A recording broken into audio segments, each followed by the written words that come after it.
Hello everyone. তো সবাইকে ফার্স্টে বলে দিই গুড মর্নিং, কারণ আমি ভিডিওটা যখন স্টার্ট করি তখন সকালবেলায় ভিডিওটা আমি স্টার্ট করেছিলাম। আর এই যে করিমপুরে আমি চলে এসেছি, আর এসেই মায়ের দর্শন পেয়ে গেলাম। তো তারপর আমি বেরিয়ে পড়ছি। আজকে আমি যাচ্ছি কাঠালিয়ায়, ওখানে আমার একটা শ্যুট আছে। তো এই যে চলে এসেছি, এসে আর ভিডিও করা হয়নি, তো বসে পড়েছিলাম।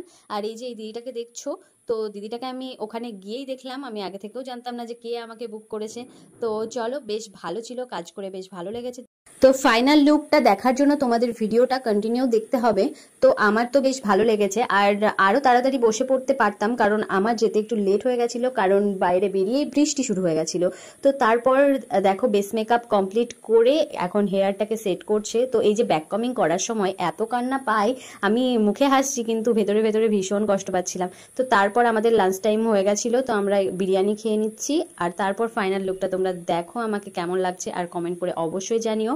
তো তোমরা যদি এরকম ভিডিও আরও দেখতে চাও আমাকে কমেন্ট করতে থাকো, আমি নেক্সট টাইম আরও ভালো ভালো ভিডিও তোমাদের সামনে নিয়ে আসার চেষ্টা করব।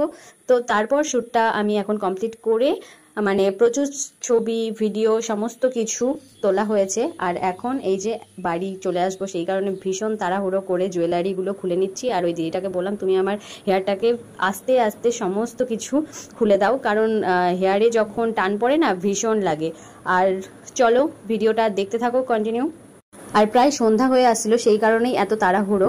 আর তোমরা অনেকেই আমাকে কমেন্ট করেছো যে তুমি কন্টিনিউ কেন ভিডিও দাও না। তো আমি চেষ্টা করি কন্টিনিউ ভিডিও দেওয়ার, কিন্তু মানে হয়ে ওঠে না। তো আমি চেষ্টা করব প্রত্যেকটা দিন একটা একটা করে ভিডিও আপলোড করা। ভিডিও না দিতে পারলেও রিলস তো আপলোড করবই। তো চলো আজকের মতো এই যে দেখতেই পাচ্ছ আমার অবস্থা, মানে কিছুক্ষণ আগে কেমন ছিলাম আর এখন কি অবস্থায় ফিরে আসলাম। তো ব্যাস আজকের মতো এখানেই আমি ভিডিওটাকে শেষ করছি। তো তারপর যাওয়ার সময় এই যে দিদির সাথে একটু দেখা করে নিলাম। তো চলো টাটা, সবাই ভালো থেকো, বাই বাই।